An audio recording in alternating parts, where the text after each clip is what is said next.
Драстично поскапе цената на огревното дрво и пелетите. Граѓаните плаќаат пред време, плашејќи се дека подоцна цените ќе се уште повисоки. Граѓаните кои што решија следната зима да се греат на огревно дрво поради се поскапите цени на електричната енергија, веројатно ќе останат без решение.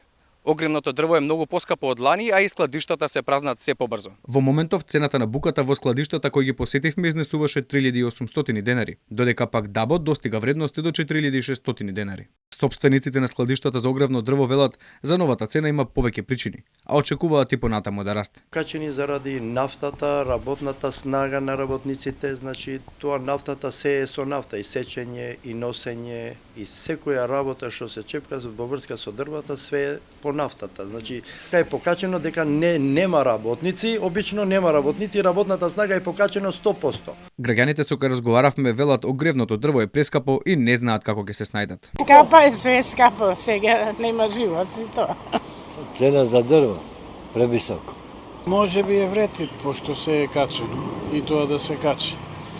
Сега колку луѓето ќе може тоа да го поднесат, да си купат и од каде да купат, кога што слушаме ги нема доволно на пазар. Дрва не користим многу, тоа е многу скапо.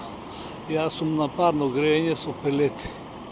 И тие качија 300 денара, 15 кила вреќата. Значи животот отиде у бескрајност. Не знаем од кај да почнем, од кај да најдем кривицава. Се знае, секој човек го знае кривицата каде. Не е скапо, ова е прескапо.